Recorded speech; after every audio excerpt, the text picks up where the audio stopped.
prenez-le. Non, Frodon. Si, prenez-le. Non, vous ne pouvez pas me donner cet anneau. Si, je vous le donne. Non, ne me tentez pas, Frodon.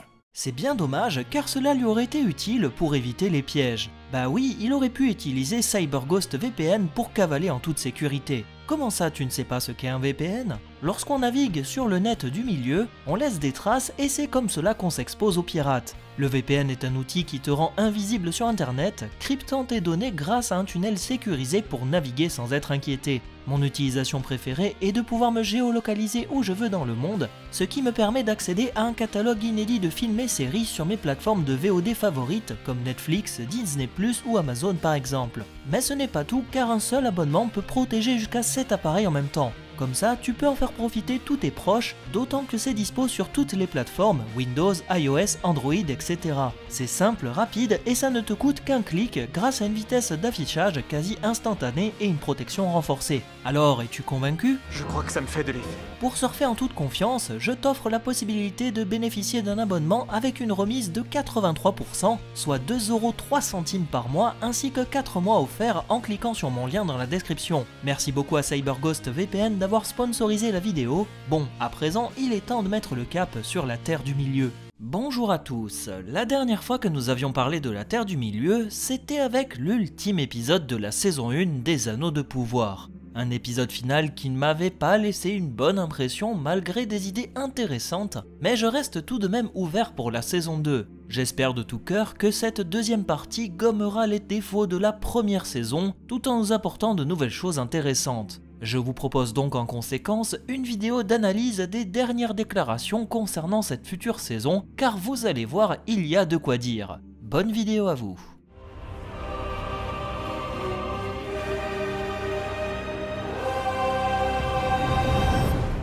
La diffusion de la saison 1 des Anneaux de Pouvoir a suscité énormément de critiques, des éloges et débats en tout genre sur le net. Beaucoup ont comparé cette série avec les deux trilogies de Peter Jackson à tort et à raison. Mais je ne suis pas forcément là pour parler uniquement du passé, j'ai aussi envie de me tourner vers le futur et le devenir de la série. Prime Video semble avoir pris énormément de recul après les retours très partagés sur la série, ne communiquant quasiment plus après la fin de la saison 1. On a même eu le droit à une interview des deux showrunners, J.D. Payne et Patrick McKay, et ils n'ont pas fait les choses à moitié. Ils ont annoncé qu'ils avaient pris en compte les critiques et qu'elles auraient un impact sur les prochaines saisons. Ils ont toutefois affirmé que la grande majorité du script de la saison 2 était déjà écrit avant la diffusion de la première, mais que les critiques vont leur permettre de faire de l'affinage sur certains points. À voir s'ils vont vraiment corriger des éléments, ou bien s'ils vont juste reprendre des remarques assez factuelles sur le rythme ou le rôle de certains personnages pour éviter de trop retoucher à leur script original. Il est encore bien trop tôt pour le dire, mais le chemin sera très long et encore une fois parsemé d'embûches pour cette deuxième saison.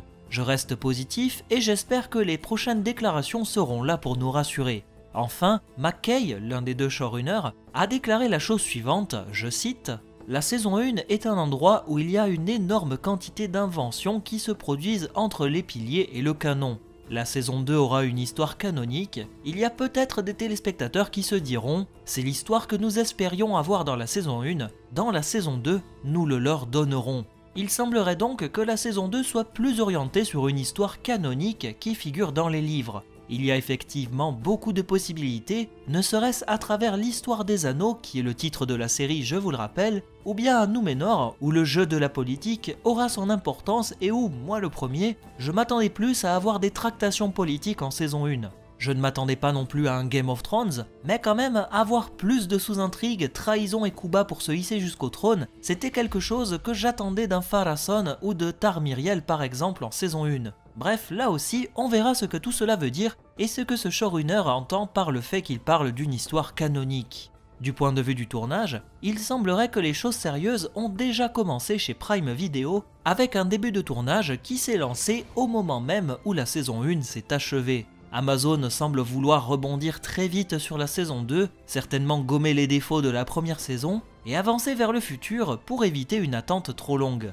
On sait depuis le début d'année que les équipes de tournage n'iront pas tourner en Nouvelle-Zélande et qu'ils iront au Royaume-Uni pour les plans en extérieur. Il est vrai que la Nouvelle-Zélande est un pays splendide qui nous offrait de magnifiques panoramas, mais le Royaume-Uni a lui aussi des lieux iconiques qui méritent le coup d'œil et qui pourraient offrir un rendu réaliste et crédible. Je pense par exemple encore une fois à Game of Thrones ou plus récemment à House of the Dragon, deux séries qui ont toutes les deux été tournées en partie dans différentes régions des îles britanniques. On a donc déjà eu quelques aperçus des décors pour cette deuxième saison des Anneaux de Pouvoir, et ces derniers s'inscrivent dans la continuité de ce que la première nous offrait. Tout d'abord ces villages détruits et ces vastes étendues brûlées, très certainement des images du nouveau Mordor avec le village de Tir Arad détruit précédemment par les flammes. Cela nous laisse promettre plusieurs scènes, notamment le début de l'installation des orques dans la zone.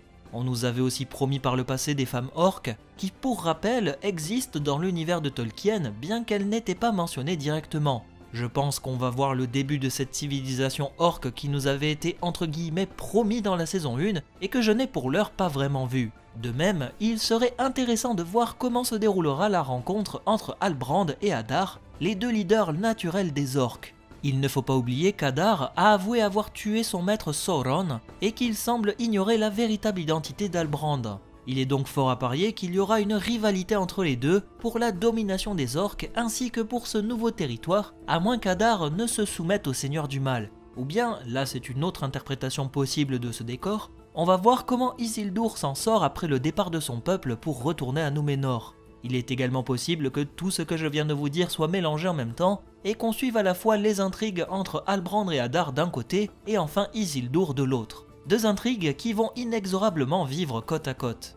Une autre image nous est parvenue et elle montre un petit feu de camp. Là aussi j'ai pas mal d'interprétations possibles, comme par exemple la possibilité que ce soit Halbrand qui vient tout juste d'arriver au Mordor, ou alors Isildur qui est tout seul après le départ de son clan et qui cherche à s'en sortir, ou bien le duo Nori et l'étranger qui prend la direction de l'Est. Je vous laisserai choisir celle qui vous conviendrait le mieux, même si pour ma part je pense quand même davantage à l'étranger et Nori.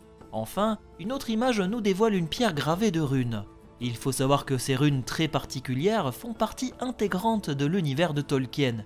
Les Cirth appartiennent à un alphabet runique appelé Kerthas ou Angerthas. Inventé au premier âge par les elfes, ces derniers l'abandonneront progressivement, mis à part en Eregion au deuxième âge où son usage persiste. C'est à cette occasion que les nains découvriront cet alphabet pour se l'approprier avec des changements.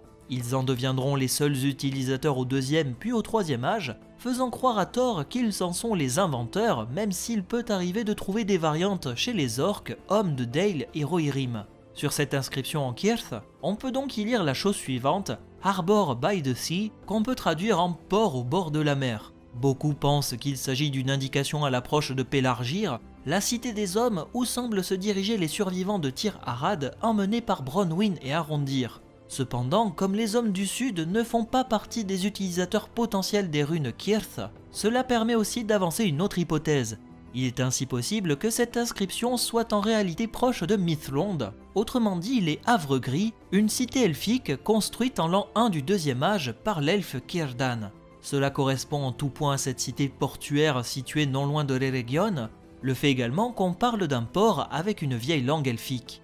Vu que Círdan est supposé apparaître dans la saison 2 des Anneaux de Pouvoir, peut-être que nous verrons Galadriel, Elrond et Celebrimbor faire route vers les Havres Gris pour y rencontrer le Seigneur Elfe, justifiant la présence d'une de ces runes sur le chemin. Vous vous doutez bien que je suis plutôt en faveur de cette explication et qu'il s'agit en réalité d'une rune marquant l'approche des Havres Gris.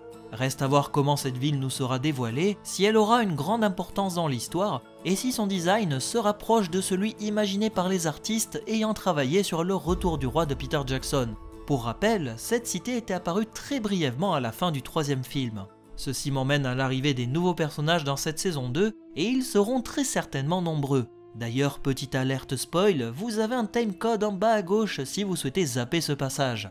On commence déjà par Círdan, le seigneur elfe des Havres Gris qui a la particularité d'être le seul elfe connu à avoir une barbe. Là aussi, j'espère que le design de ce personnage sera dans la continuité de ce que l'on sait de lui, tout comme son tempérament d'elfe calme et qui aime la mer. Un personnage avant tout connu pour être l'un des détenteurs de l'anneau de feu Narya, et il sera donc intéressant de voir si Celebrimbor va offrir cet anneau lors d'un voyage en direction des Havres Gris. On a aussi un acteur engagé pour le rôle d'un personnage nommé Viran, quasiment l'anagramme de Narvi, un nain très proche de Celebrimbor qui est connu pour l'avoir aidé à concevoir la porte ouest de la Moria gravée de runes magiques. Narvi est un personnage pas forcément très important dans l'histoire, mais qui a quand même son petit rôle non négligeable, notamment dans la conception de cette porte. Outre une possible apparition de l'elfe Círdan et du nain Narvi, on peut aussi envisager la possibilité d'avoir affaire à d'autres personnages connus, comme par exemple Celeborn qui pourrait faire enfin son apparition. Galadriel l'a brièvement mentionné dans l'avant-dernier épisode de la saison 1, et je pense que ça serait véritablement un crime de ne pas le faire apparaître en saison 2. Pourquoi ne pas envisager une apparition de Khamûl l'Oriental, un personnage là aussi d'apparence pas très importante, mais dans le futur, je pense que vous comprendrez très clairement de qui il s'agit, et vu que Nori et l'étranger semblent se diriger vers Rhûn, le pays des Orientaux, ce serait assez judicieux d'introduire Khamûl à cette occasion. Bref, il y a pas mal de pistes à explorer pour cette saison 2, des déclarations des showrunners et un début de tournage avec des vidéos et photos intrigantes. Il ne reste plus qu'à surveiller tout ça de plus près, en espérant que les remarques et critiques faites sur la première saison vont influencer positivement le développement de la suite. Je préfère rester optimiste et me dire que la série peut encore remonter la pente sur ses faiblesses, tout en consolidant ses nombreuses forces. Je vous laisse la parole en commentaire, n'hésitez pas à me dire quels sont vos espoirs pour cette saison 2, si vous avez une attente particulière, ou si un des éléments que je viens de vous dire vous hype, ou au contraire vous fait grincer des dents. Et encore merci à CyberGhost VPN d'avoir sponsorisé cette vidéo. Je rappelle qu'il s'agit de l'offre numéro 1 en matière de VPN. Allez checker mon lien dans la description pour obtenir une offre défiant toute concurrence. On se quitte en musique et on se dit à très bientôt pour de nouvelles balades en terre du milieu. Bye tout le monde.